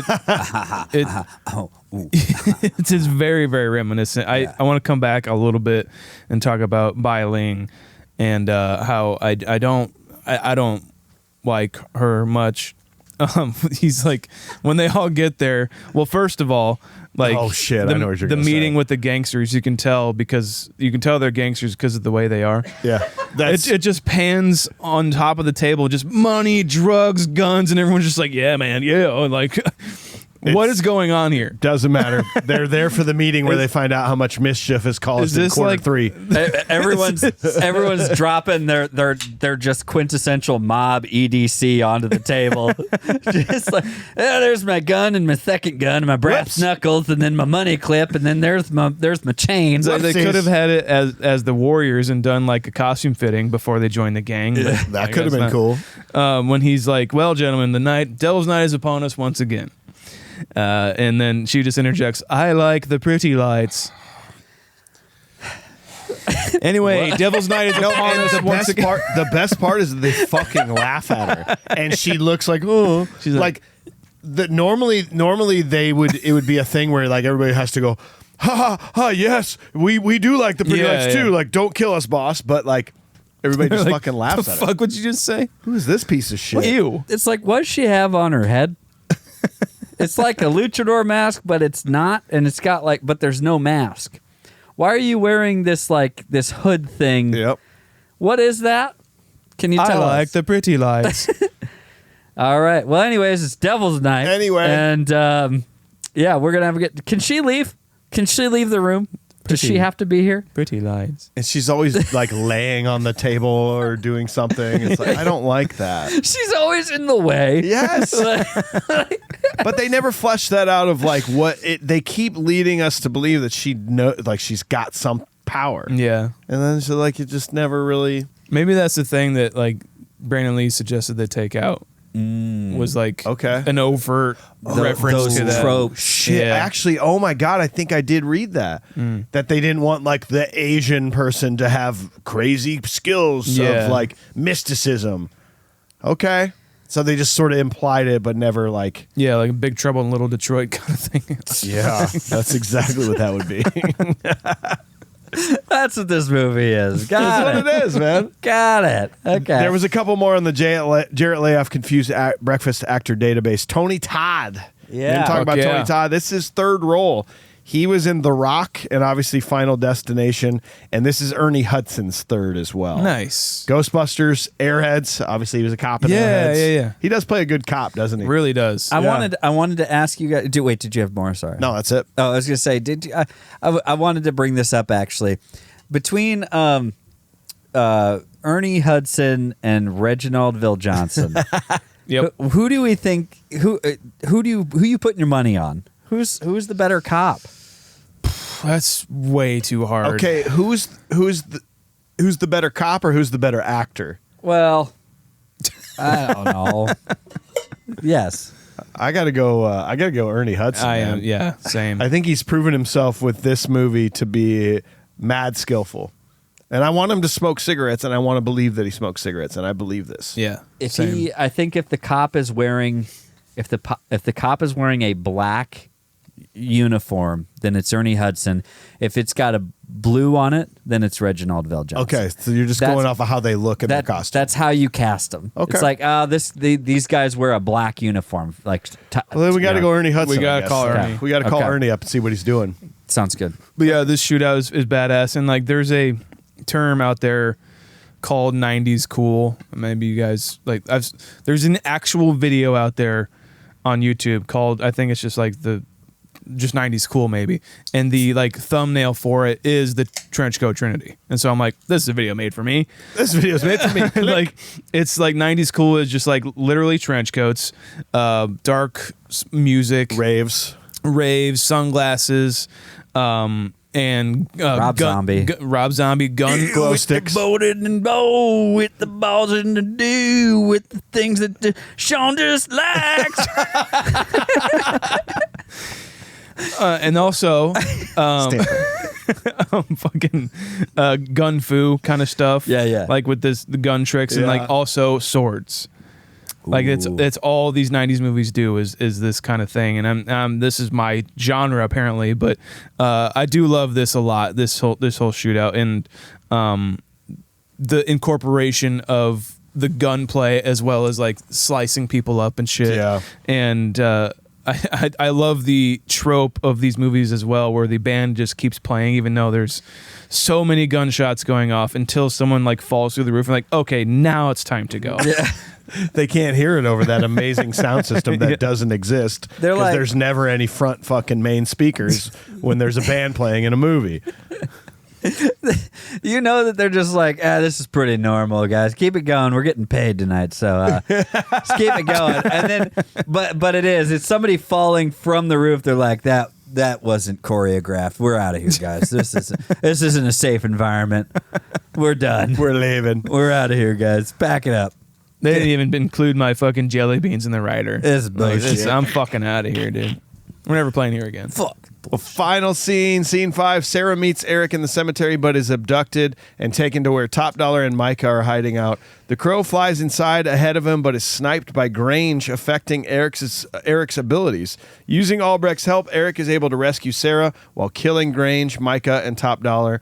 Eric then disappears from sight and crawls to Shelley's grave before passing out. Her spirit comes to him, sans face paint. I didn't write that. And they are finally reunited. It's very important to know that he did not have face paint on when he was rescued at the end of this. Yeah. True. So that's why my notes have that. He was Eric Draven. Yes, he was. He's no longer the crow. Yeah. The crow's gone. Yeah, so like he does throw Skank out the window, and effectively this is like kind of done. Like I said, like he's just kind of gonna go back to the grave and like fall asleep. Yep.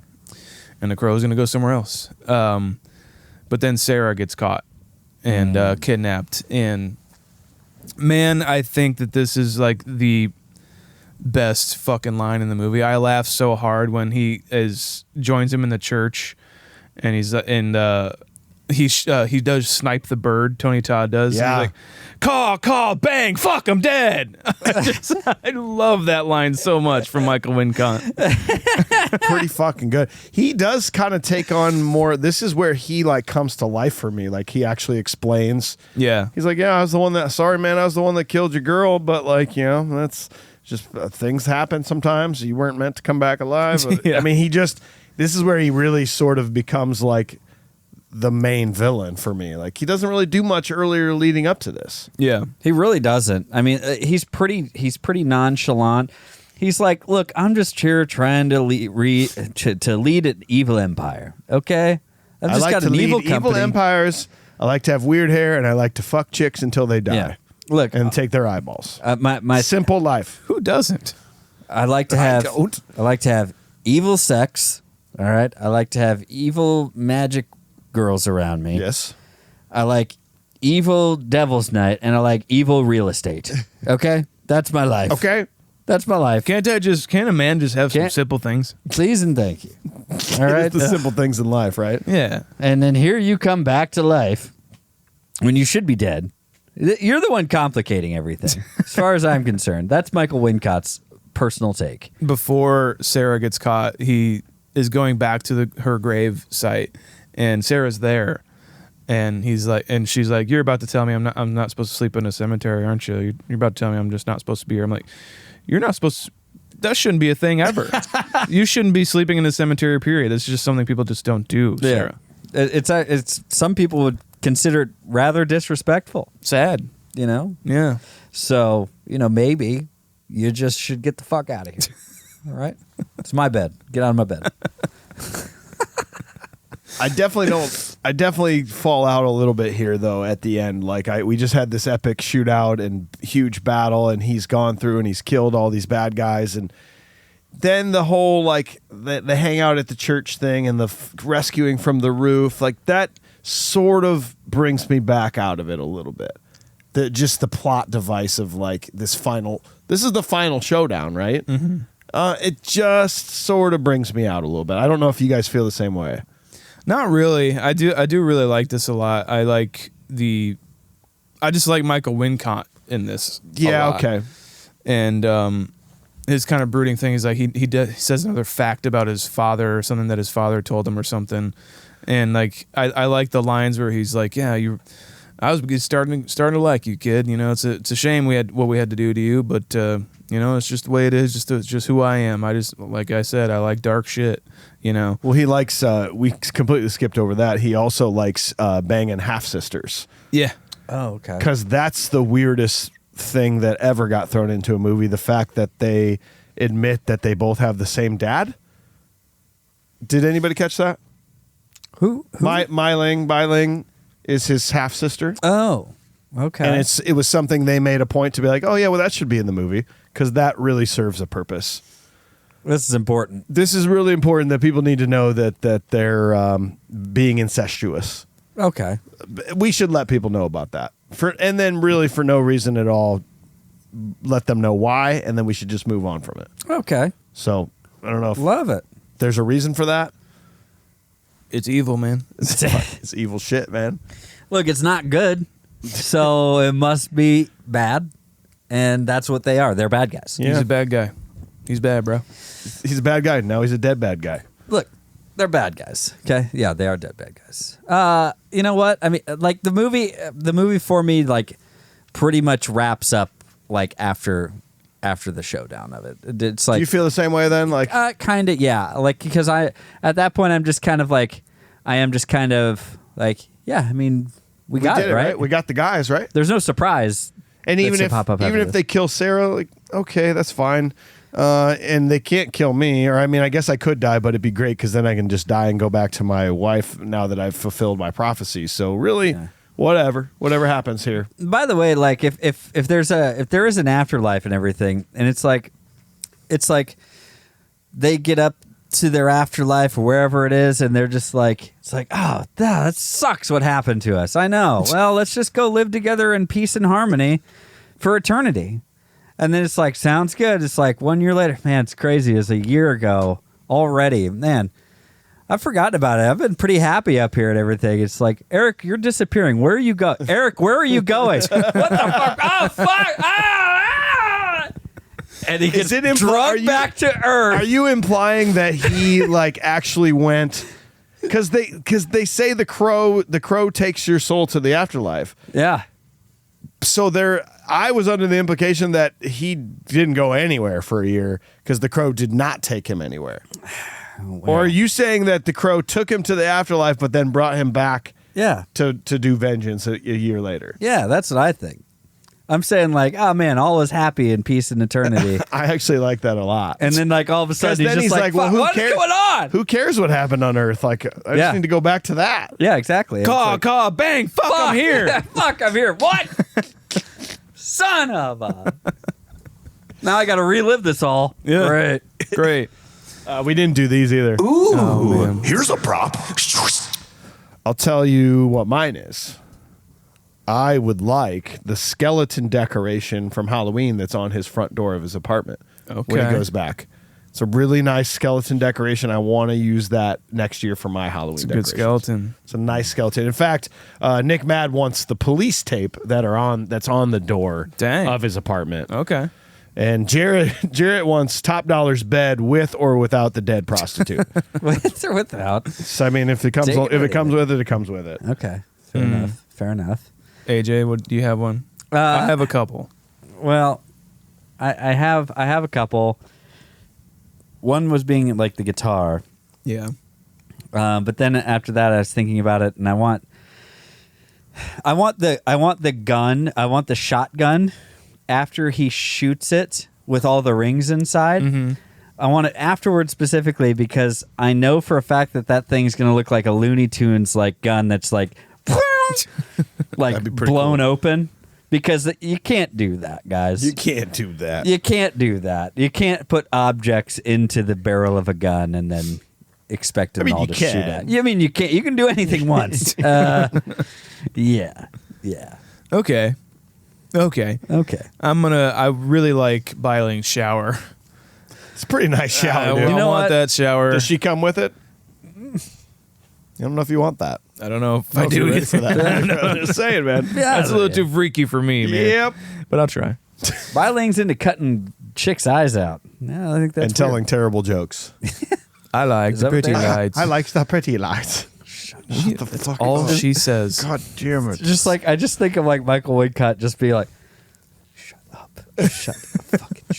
Okay. Anyways, Devil's Night, guys. All right. Favorite night. Hey, top dollar. What?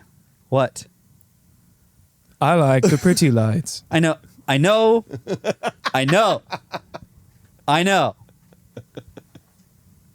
It's Devil's Night. God damn it. You're breaking Get my off the table. concentration. Jesus, we're trying to eat. We got pizza coming. Why are you standing on the table? Just fucking stop looking at me like that. I like the lights. But I like the lights. It is great watching her get her face caught off by a raven. Oh, yeah. Yeah, and her eyes taken out. Yeah, it's pretty nice. Yeah. Yep. Did you say caught off? Caught off.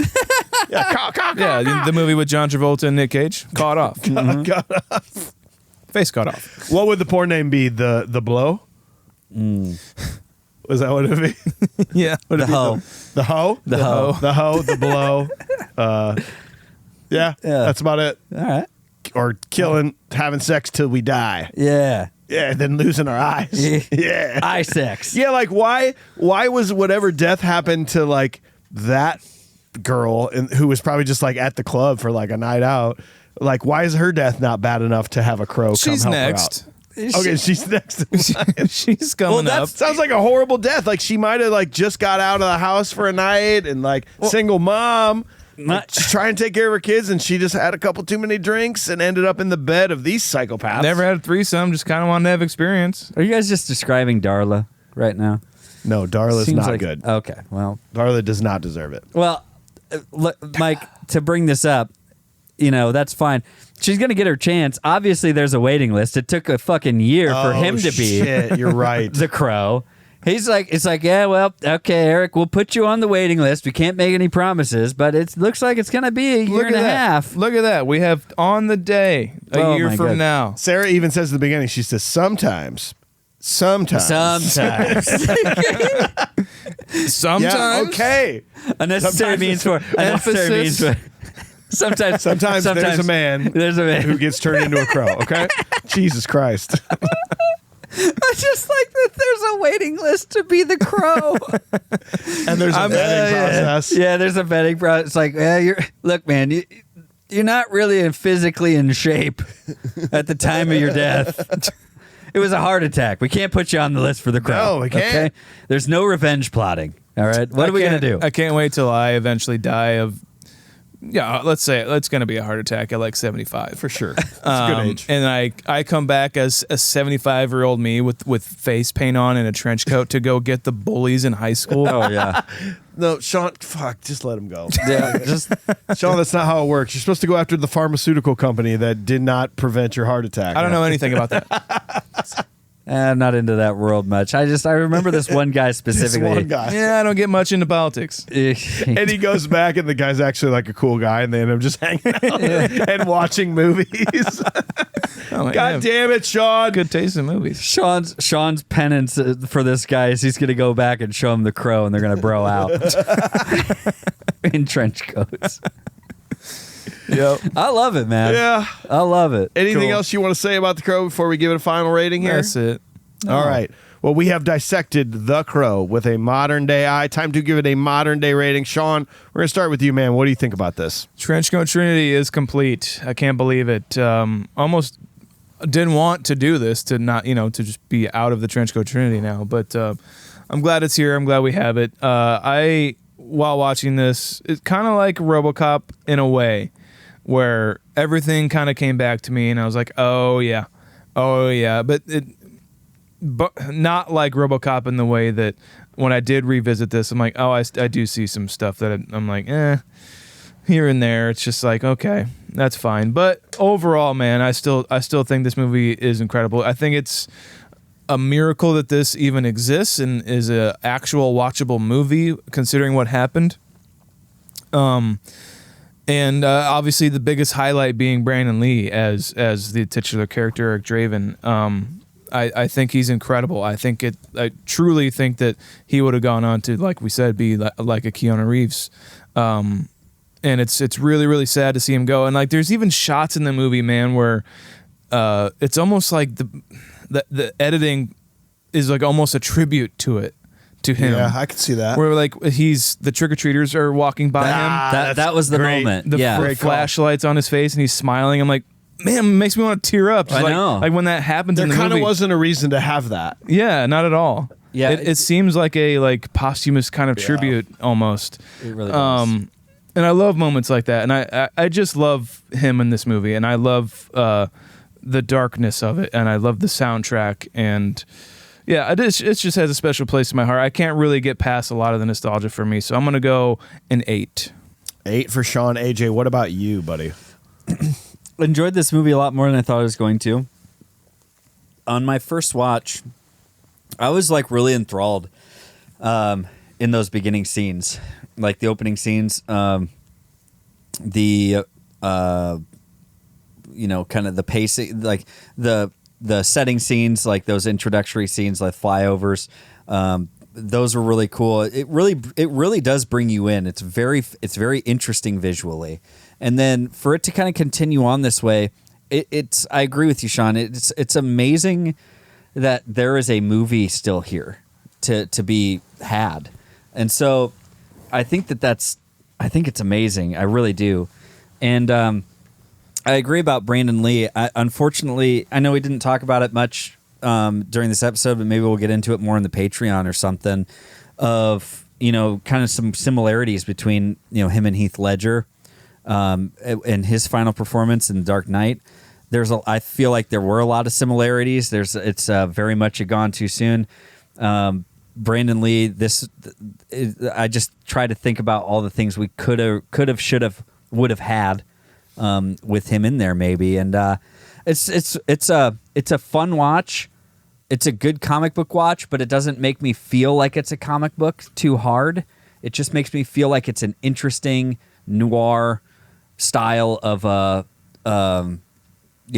gothic kind of a revenge movie. It's very fun. So that all being said, I mean, I think I would go as far as I would actually give this a 7.9. Yes. 7.9. Yes. The timer ends, and like you can't add anything onto that if you don't. Yeah, I ran out of time. That's what happened. It's like a voicemail machine. Well, that's why I stopped talking. I'm going to actually. Hey, I'm calling back in now. Sorry, I got cut off there, guys. 7.91. I'm actually going to read NicMad's rating first, because he does he has a sentiment that I echo. Nick says, in the 90s, I could see how this film would have stood out, but after 30 years of great action, evil villains, anti-heroes, and genre-bending filmmaking, I'm afraid the spark the Crow may have had feels lost. This film feels like a comic book movie, or a comic book in motion, and I'm just not sure it still works. Brandon Lee has moments of brilliance in his performance, and it's a shame to think what we would have eventually shown us in the future if not for the tragic events on set. Also, Michael Wincott is great as Top Dollar. I could listen to his voice anywhere. But great performances can't always make up for pacing issues and bad effects. Something about The Crow just doesn't allow me to feel immersed, and I've seen better films on smaller budgets. In the end, I think I like the idea of The Crow more than the actual film itself. Now, will someone please get Gabriel the Cat a decent meal? He's been in that shit apartment for a year. Modern day rating, he's going to go a 5.1. Damn. So he kind of echoes something that I was thinking, like, I think I like the idea of The Crow better. I almost enjoyed more the thinking about the tragedy that happened on film, thinking about the Bruce Lee family curse, that almost was a little more interesting to me than the plot of the movie. I hope that makes sense, because like it's a good plot, but I think you take away Brandon Lee, you take away what happened to him and what clearly elevated this film in the box office, because people are like, oh shit, we got to go see this. Dark Knight felt the same way to me, like, oh fuck, people only think it's good because Heath Ledger's in it, but no, it was a really fucking good movie. And I love Brandon Lee. It's so sad what happened to him, but I just don't know if like the story of The Crow is that good, as evident by all the previous films that are the films that came after this. I think only Brandon Lee and Michael Walcott, Ernie Hudson were the reasons that this did as good as it did. I still am so glad we finally saw it. I just don't know if I feel as high as you guys. I'm going to be a 6.9 on this one. So as a group, we are a 6.98 as a group on this movie. That's going to put it into 6.98 is going to tie it with The Burbs. We think that Bloodsport is a little bit better than this, but we think this is better than X-Men. Yeah.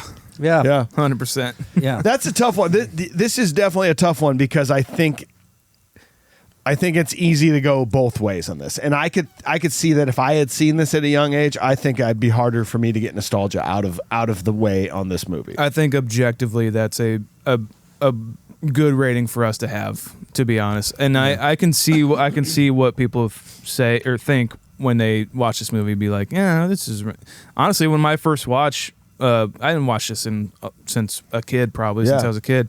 My first watch, I'm like, okay, yeah, this is. Yeah. I don't know what I was thinking, and then I watched it again. I'm like, oh, I knew what I was thinking. And then you actually do some research and you compile your thoughts, and that's when it can stand up. Yeah. See, that's wild, because like honestly, the first time watching the movie was my favorite time watching it. Really? Okay. When on this watching and stuff, the first time watching it, and then the second time it was good, and the third time was like, yeah, I mean, I've already been here and I'm good. Like it's whatever.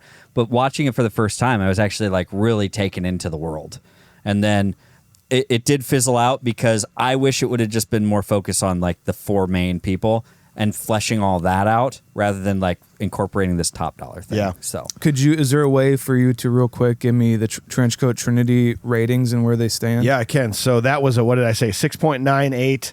Matrix is a 8.09. Yeah. And Blade is a 6.86. So wow. Blade, so this is actually higher than Blade is ultimately on our rating system.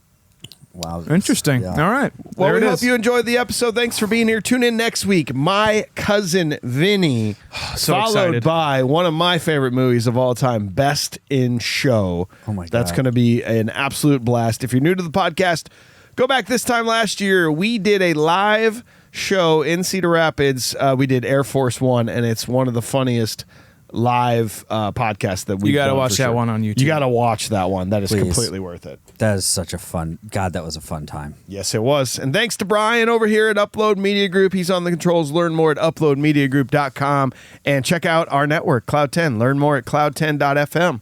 Goodbye. Can't rain all the time. Can't rain all the time. It can if it wants. Cities burn, people die. True love is forever, guys.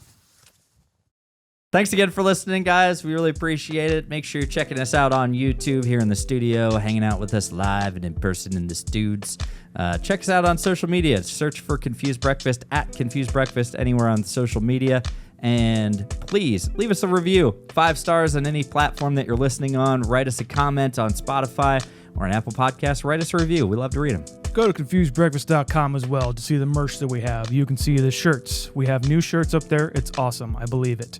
You can go to confusedbreakfast.com as well to see the ratings of the movies that we have covered. You can see AJ's ratings. You can see Mike's ratings. And you can see my ratings and the show's ratings overall. Goodbye. I love you. Thanks to Brian on the controls here at Upload Media Group. Learn more at uploadmediagroup.com. And learn more about our network, Cloud 10, at cloud10.fm. We love you so much. Go on to the next video.